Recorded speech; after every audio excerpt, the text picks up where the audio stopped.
siang Ibu. Jadi di sini saya akan membahas materi. Yang pertama-tama Ibu, saya ingin memperkenalkan nama lengkap saya, Claudia Octaviani Bintang Utami, dari kelas 2025A, Program Studi Pendidikan Guru Sekolah Dasar. Pada video ini, saya akan membahas kasus pengelolaan kelas tentang siswa yang sering datang terlambat ke sekolah. Saya akan menjelaskan kasus yang terjadi, mengidentifikasi masalah utama, menganalisis penyebabnya, serta memberikan solusi berdasarkan prinsip pengelolaan kelas dan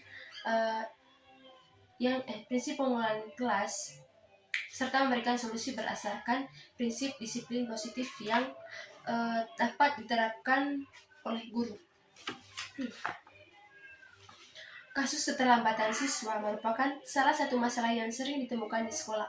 Walaupun terlihat sederhana, keterlambatan yang terjadi berulang kali dapat mempengaruhi proses belajar siswa dan suasana kelas secara keseluruhan. Oleh karena itu, guru perlu memahami akar permasalahan dan memilih solusi yang tepat agar siswa dapat berkembang secara pribadi dan bertanggung jawab.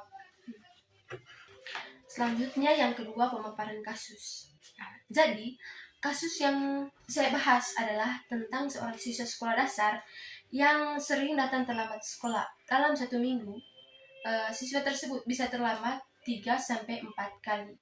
Ketika guru sedang menjelaskan materi, siswa baru datang dan masuk ke ruangan kelas. Akibat keterlambatan tersebut, siswa sering tertinggal materi pembelajaran yang disampaikan pada awal pelajaran. Selain itu, ketika siswa masuk ke kelas, perhatian teman-temannya sering teralihkan sehingga proses pembelajaran tidak kondusif. Guru juga merasa kesulitan karena mengulang materi penjelasan yang sudah diberikan pada seluruh siswa.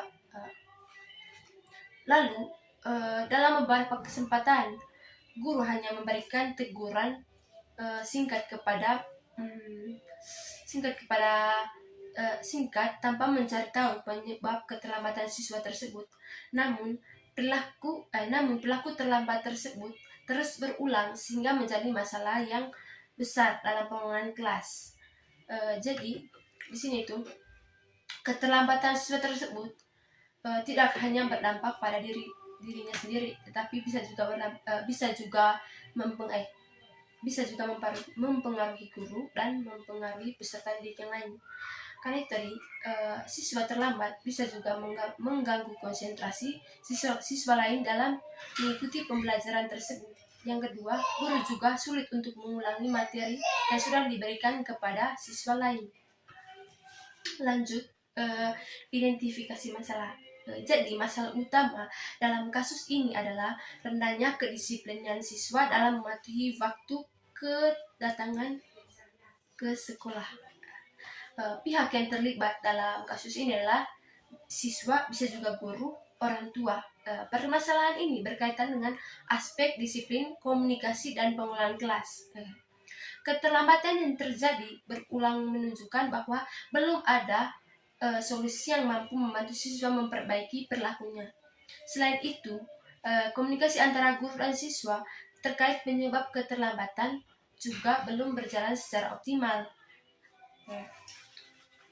Seharusnya guru itu harus memilih pendekatan yang lebih baik pada siswa. Contohnya memberikan pertanyaan mengenai kenapa dia terlambat, apa masalahnya.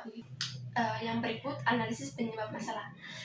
Terdapat beberapa kemungkinan penyebab munculnya masalah tersebut. Yang pertama, faktor dari siswa itu sendiri. Siswa mungkin belum memiliki kebiasaan mengatur waktu secara baik. Misalnya, siswa tidur terlalu larut malam karena bermain game atau bermain media sosial yang lain. Menonton televisi bisa juga karena kebiasaan yaitu tidur terlalu larut malam sehingga sulit bangun pagi. Yang kedua, faktor dari keluarga. Orang tua mungkin sibuk bekerja sehingga kurang mengawasi persiapan anak sebelum berangkat ke sekolah. Ada juga kemungkinan siswa harus membantu pekerjaan rumah terlebih dahulu sebelum pergi ke sekolah. Yang ketiga, bisa juga dari faktor lingkungan. Jarak jauh jarak rumah yang jauh dari sekolah. Yang kedua, keterbatasan transportasi atau kondisi cuaca dapat menyebabkan siswa terlambat datang ke sekolah. Faktor yang keempat itu faktor dari sekolah. Guru mungkin hanya memberikan teguran tanpa melakukan pendekatan yang lebih mendalam untuk mengetahui penyebab sebenarnya. Akibatnya akan masalah tidak terselesaikan dan perilaku terlambat terus berulang. Itu adalah faktor-faktor. Selanjutnya, berdasarkan analisis tersebut dapat disimpulkan bahwa keterlambatan siswa bukan hanya disebabkan oleh kurangnya disiplin, tapi juga dapat dipengaruhi oleh berbagai faktor internal maupun eksternal. Yang berikut kaitan dengan teori pengelolaan kelas. Kasus ini berkaitan dengan teori pengelolaan kelas yang menekankan kepentingannya menciptakan kondisi belajar yang efektif dan kondusif. Menurut konsep pengelolaan kelas, guru tidak hanya bertugas mengajar, tetapi juga membimbing siswa agar memiliki perilaku yang mendukung proses belajar. Dalam kasus ini, guru perlu melakukan tindakan preventif dan kuratif. Tindakan preventif dapat dilakukan dengan membuat aturan kelas yang jelas mengenai waktu kedatangan serta membangun kesadaran siswa tentang pentingnya disiplin. Sedangkan tindakan kuratif itu dilakukan ketika masalah sudah terjadi, yaitu dengan mencari penyebab terjadinya keterlambatan dan membantu siswa menyelesaikan atau memberikan solusi untuk menyelesaikan masalah tersebut. Kasus ini juga berkaitan dengan konsep komunikasi efektif antara guru dan siswa. Komunikasi yang baik akan membantu guru memahami kondisi siswa sehingga solusi yang diberikan lebih sesuai dengan kebutuhan siswa tersebut. Contohnya saja, seorang guru itu memilih pendekatan yang baik kepada siswa. Guru itu menanyakan sesuatu permasalahan. Kenapa kamu sering terlambat? Pertanyaan seperti itu. Lalu guru juga harus mengidentifikasi, seperti mencari tahu latar belakang keluarga atau masalah dari siswa tersebut sebelum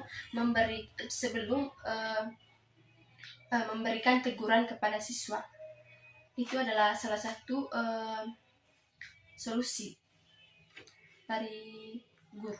Lalu yang berikut kita akan membahas mengenai solusi pengelolaan kelas. Di sini saya akan menjelaskan tentang pengelolaan kelas itu. Jika saya menjadi guru, langkah pertama yang akan saya lakukan adalah berbicara secara pribadi dengan siswa untuk mengetahui penyebab keterlambatannya atau masalah dari siswa tersebut. Jadi, saya akan menggunakan pendekatan yang ramah dan tidak menghakimi siswa. Saya ingin siswa merasa aman untuk menceritakan kondisi yang sebenarnya terjadi. Itu adalah salah satu pendekatan yang akan saya pilih. Setelah mengetahui penyebabnya, saya akan membantu siswa membuat rencana perbaikan. Misalnya, siswa diminta menyiapkan perlengkapan sekolah pada malam hari, tidur lebih awal, dan memasang alarm sebagai pengingat waktu. Saya juga akan bekerja sama dengan orang tua dari siswa tersebut untuk memantau perkembangan siswa dan memberikan dukungan dari rumah. Contoh dari kalimat yang begini tadi, mengetahui penyebabnya, membantu siswa membuat rencana perbaikan.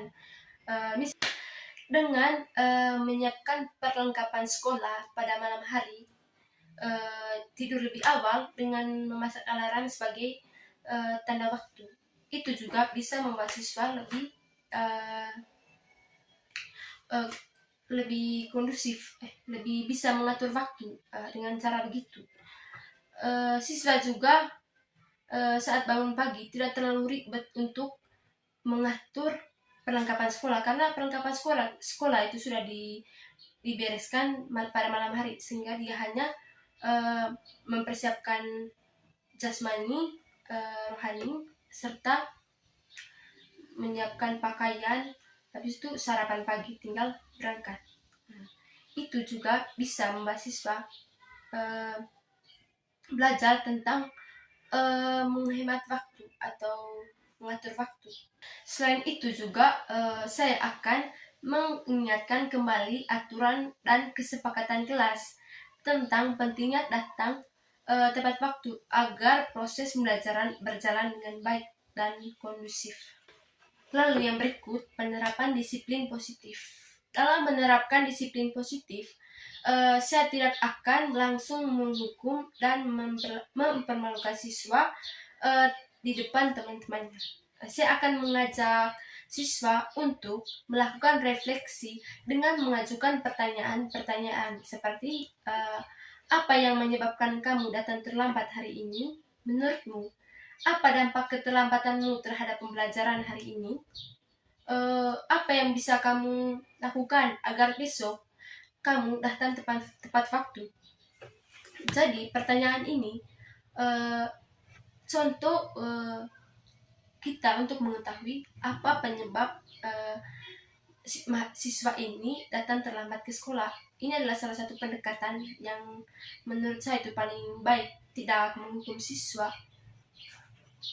Jadi, melalui pertanyaan tersebut, siswa diajak untuk memahami konsekuensi dari tindakannya dan bertanggung jawab atas perilaku yang telah dilakukan oleh siswa tersebut. Saya juga akan memberikan apresiasi kepada siswa menunjukkan perubahan positif, misalnya dengan datang tepat waktu secara konsisten, penguatan positif seperti pujian dapat meningkatkan motivasi siswa untuk mempertahankan perilaku baik tersebut. Iya. Lalu yang berikut kaitan dengan konteks lokal Manggarai.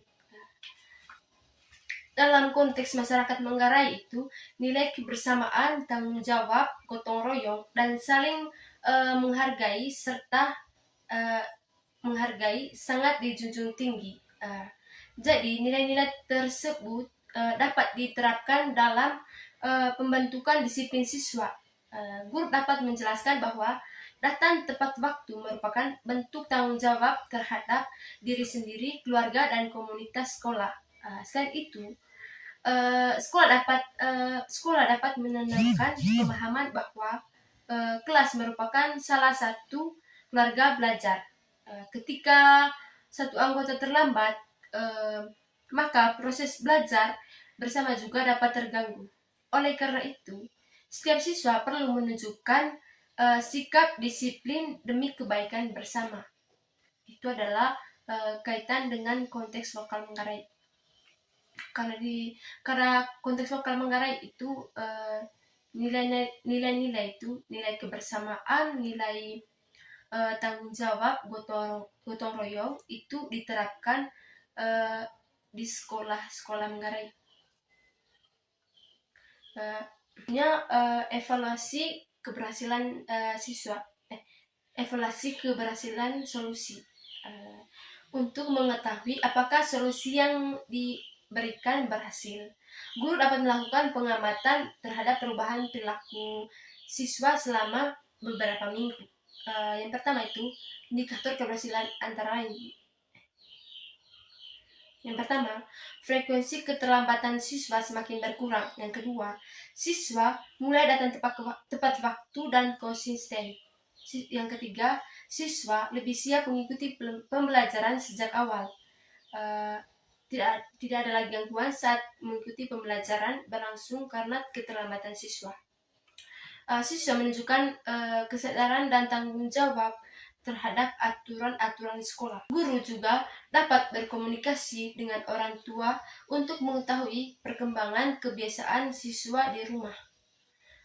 Jadi itu untuk mengetahui keberhasilan solusi yang itu tadi saya sudah jelaskan. Yang pertama itu tadi keterlambatan siswa semakin berkurang, siswa mulai datang tepat waktu dan konsisten, siswa lebih siap mengikuti pembelajaran sejak awal. Jadi semakin siswa rajin dan tidak terlambat datang ke sekolah, begitupun juga siswa-siswa lain tidak merasa terganggu karena kebiasaan lama itu sudah berubah dengan memberikan solusi secara pendekatan yang antara guru dan siswa serta orang tua. Lalu yang berikut bentuk berdasarkan analisis yang telah dilakukan, dapat disimpulkan bahwa masalah siswa sering terlambat tidak boleh hanya dilihat sebagai pelanggaran aturan semata. Guru perlu memahami penyebab yang melatar belakangi perilaku tersebut dan memberikan solusi yang mendidik kepada siswa tersebut. Melalui pendekatan disiplin positif, guru dapat membantu siswa memahami dampak perilakunya, membangun kesadaran diri, dan bertanggung jawab terhadap pilihan dari siswa tersebut. Dengan demikian, perubahan perilaku terjadi tidak hanya bersifat sementara, tetapi dapat menjadi kebiasaan baik yang bertahan dalam jangka panjang. Sekian pemaparan materi dari saya. Sekian dan terima kasih.